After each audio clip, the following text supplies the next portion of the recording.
Welcome to the Energizing India podcast. My name is Ravin Mirchandani, and on this show, we speak to key protagonists, opinion leaders, and decision makers in the EV industry in India to identify how to bring about faster adoption of electric vehicles in India.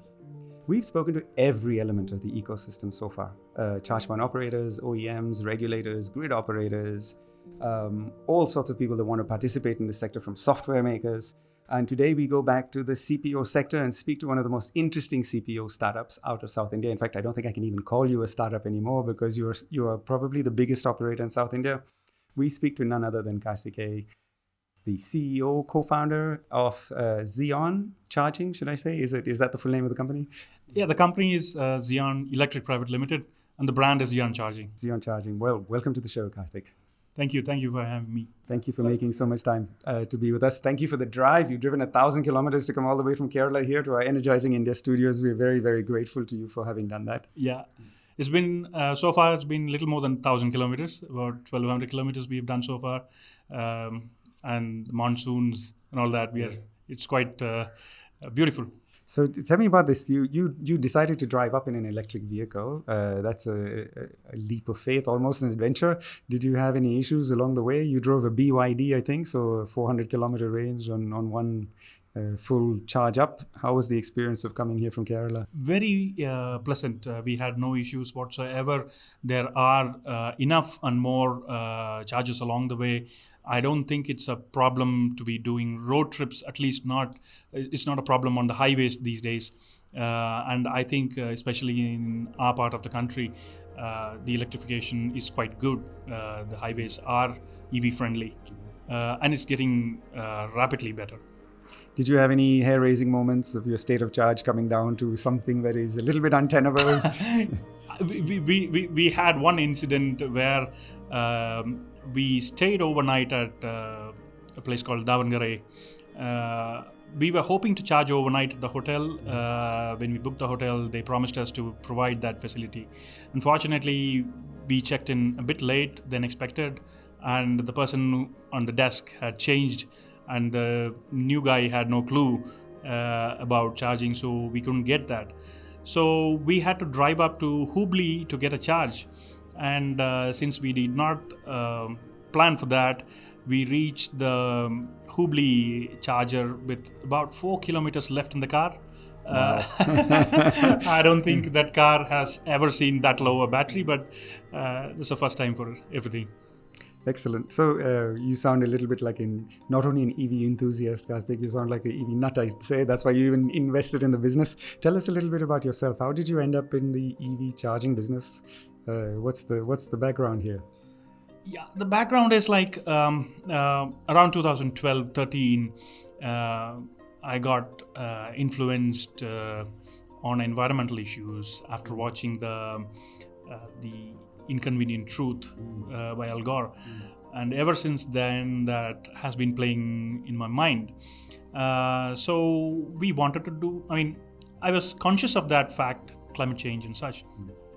So at some point in time, there are 100 different ways to tackle climate change, right? And what I realized, one of that could be sustainable mobility. So it's just out of that passion. It had nothing to do with my business or investments or anything. So I was just keeping myself updated, reading a lot of stuff about that. And at some point in time, sustainable mobility caught my eye, and I was hooked to the electric vehicle revolution.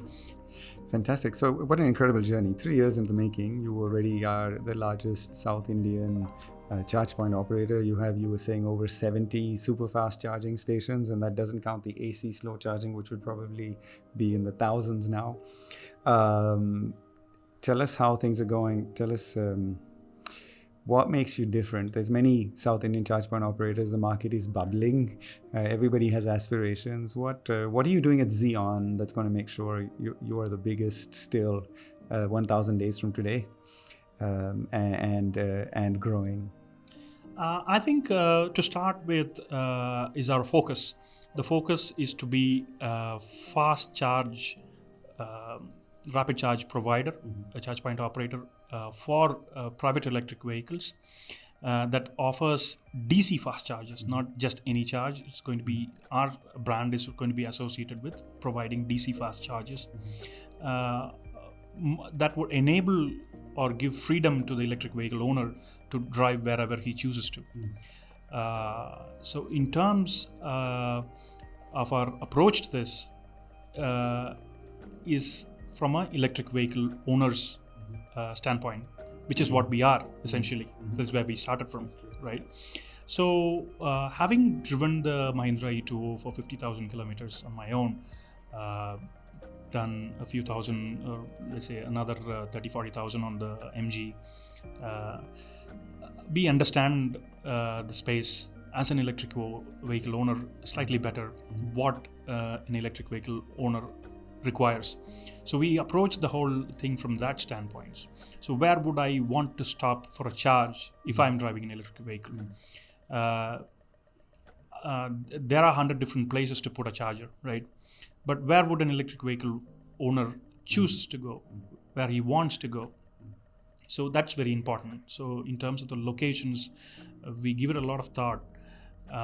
We make sure that all the top-notch amenities are available in the places that we deploy. I think our team has become exceptionally good at executing things on the ground. It is one thing to have a huge capital. The other thing is to deploy that capital in a very sensible, very useful way, in a prudent way, to get things going on the ground. It is easier said than done because you're dealing with a lot of government entities, with government discoms. So it's, and several different property owners who are still not aware that electric vehicle adoption is already taking off. So it's a lot of persuasions, a lot of convincing, but our team has got the hang of it now. So being a DC fast charge specialist, a DC charging station is an incredibly complex piece of kit and very difficult to ensure that it's available at every given time. No matter where you go in the world, from Norway through to Germany, you will find that a significant proportion, 25 to 50% of fast chargers can often be offline or unavailable for service due to many other reasons. You've got the grid, you've got the power electronics, you've got the telecom service provider, you've got the local environment. Everything has to work in a symphony in order for the customer to have a seamless experience. How do you address this, and what have you learned along the way in the many charging stations you put in to make sure that you provide what is in the end a Zeon reliability to the customers? The first thing what we realize is that we are not tech guys, we are not engineers ourselves. So as a startup, we wanted to have a technology provided by us, by some of the best in the world. So we shortlisted a few top names in the field. We went with one. So the equipment part of it is very important. As you know very well, there's a lot of software play into it. The vehicle's got a software, the charger's got a software, and everything has to work in sync with your control systems. The customer's got a mobile application that has to link up to the charger. So it's quite a complex operation, not as simple as filling up petrol from a station. So the first thing is to do an excellent job on the electrical infrastructure where you're building. The second is to have technology provided by some of the best names in the game, to have equipment that has been tried and tested and that works well on the ground. The next thing is to have a capable maintenance team. So what we do is, everybody asks us, why are we not a pan-India player? Why are we not deployed in Maharashtra? Why are we not deployed in Gujarat, in Delhi? The answer is, we want to start from where our strength is, because when we deploy a charger, we should also have the capability to attend to that charger, to maintain that charger, If there's a breakdown, our team has to be there in time. So that is very important. That's a very important factor in terms of reliability. So I think if we have built anything, the brand name has become synonymous with reliability today.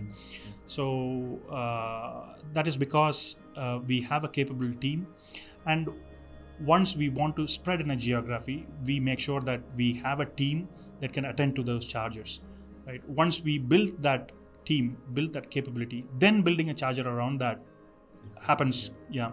But until we have that, we build that capability, we will not be spreading to a geography. So which geographies are you present in today within India? Which are the states? The first state we are present in is in Tamil Nadu. So that is where we are from. So we are predominantly present there. Next is Kerala. Next is South Karnataka mainly. We are spreading gradually to northern parts of Karnataka. Apart from that, a few locations in Andhra and Telangana as well. Those numbers will be growing very soon. So you are in the most organized, efficient part of India.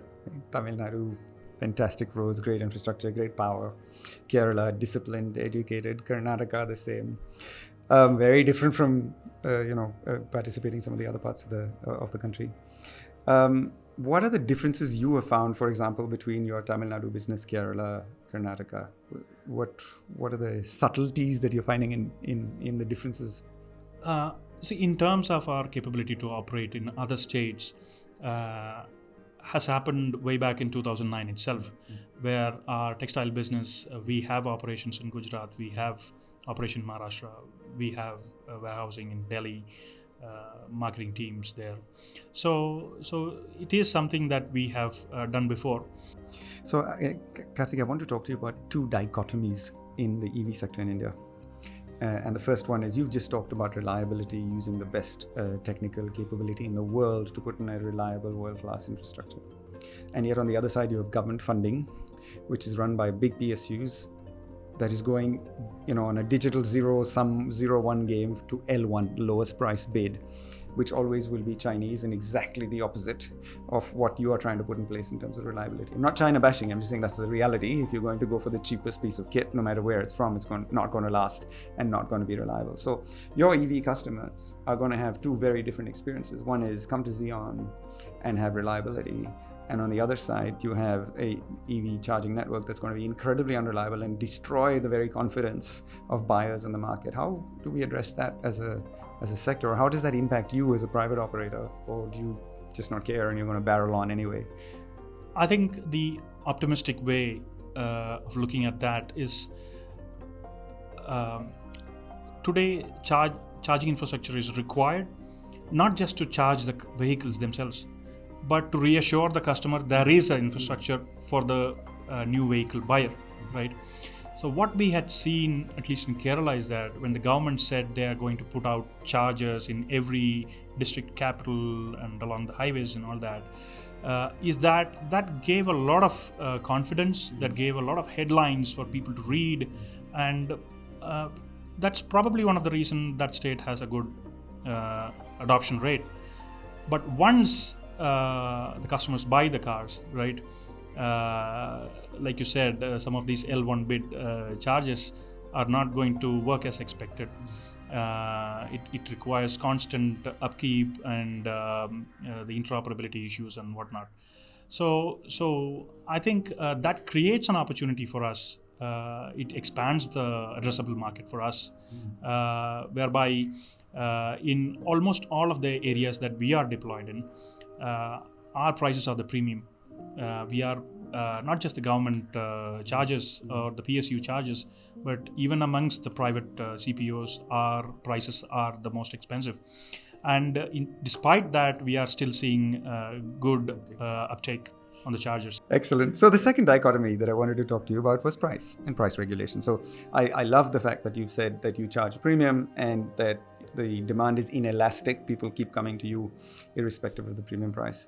Yet when we speak to charge point operators around India, one of the big frustrations they have is that regulators in various states believe that they can put out a blanket notice on the maximum amount that a charge point operator can charge. And of course, many people get around it with many service fees and the likes. But the question I have for you is, we live in a deregulated environment, right? And yet we have regulators who think that they can continue to regulate. And I'm sure you face that in some of the markets that you're in. How do you address this dichotomy? Because you are buying the best infrastructure in the world. So, naturally you have to recover your money for putting it in there, and there's a cost to reliability. And yet there's sometimes price regulation that doesn't even allow you to cover the cost of your electricity. So how do you manage that kind of complex risk environment? And how do you sleep at night knowing that you're still going to get through this? It's more of hope, I would say. So far, we have not seen any regulations that has come in to regulate prices, but nevertheless, there is talk of that. I hope it's not just for the good of the electric vehicle ecosystem or anything, but in general, I believe the free market needs to play itself out, be it any industry or be it any field. We've had part socialism, part free market for a long time in this country, right? And we have another dichotomy. True. And we have seen where that has taken us. I think now it's time that people realize that if private investment has to come in, and real entrepreneurship has to flourish, I think the regulators have to play their hand very carefully. Regulating an industry or a nascent budding business like a CPO, which has still not even started off yet. It's just some green shoots here and there, like us. And this country is going to need billions of dollars coming in to build the ecosystem to adopt to entirely electrify the mobility of the country, right? So it requires phenomenal amounts of capital, right? And if the regulators get this wrong, send the wrong signals, then I think this is a bus we are going to miss as well. So we've missed a lot of buses. I hope we don't miss this one.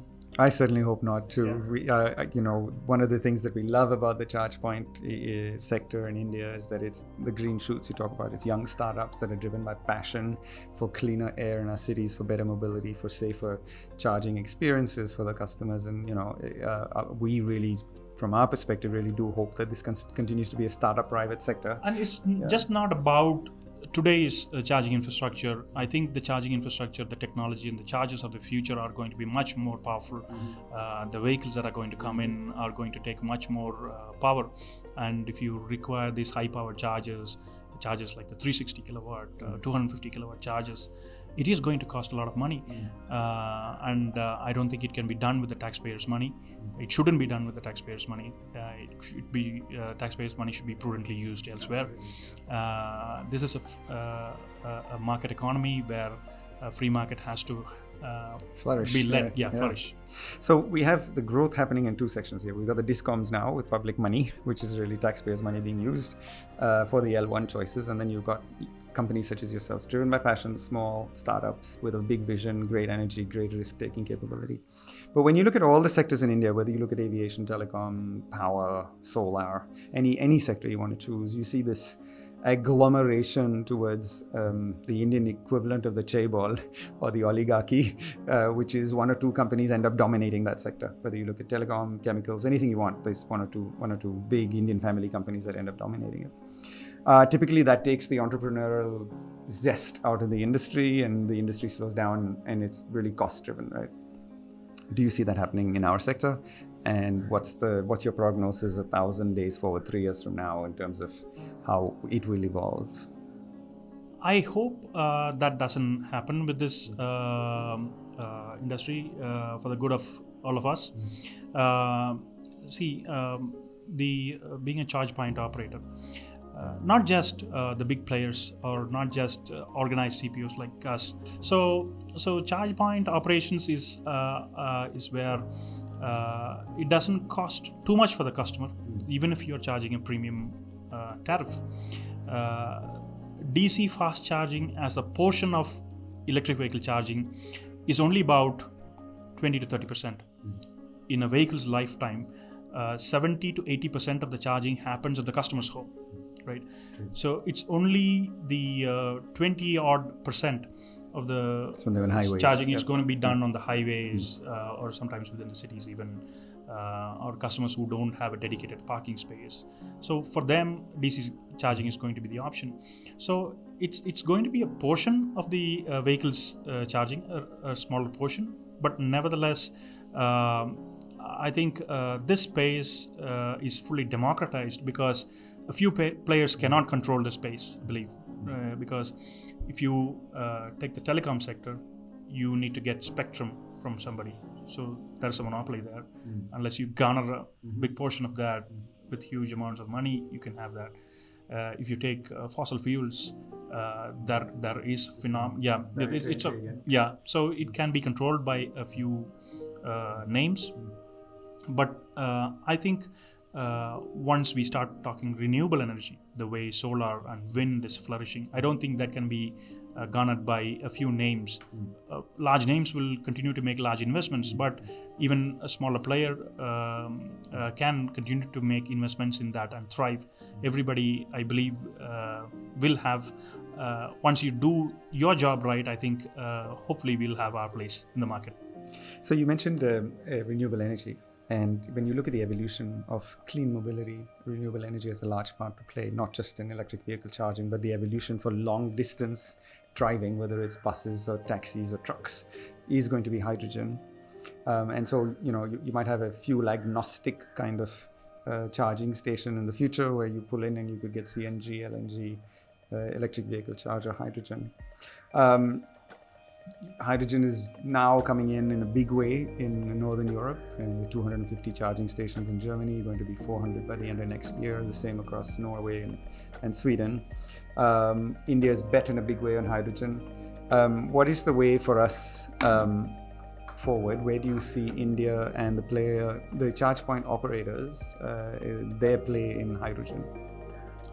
I think my take on hydrogen, hydrogen is going to be coming in the next 5 years, and it's happening for the last 30 years. Good answer. Right? So I think hydrogen, I'm not an engineer myself, so whatever comments I make could be just off the hand. I don't know too much about hydrogen, but what I read and what I hear about that is not a very hugely energy efficient way for cars. Definitely cars, I don't think, in my personal opinion, is going to flourish. Probably for larger vehicles, trucks, probably even train or something. Yeah, it could have a place.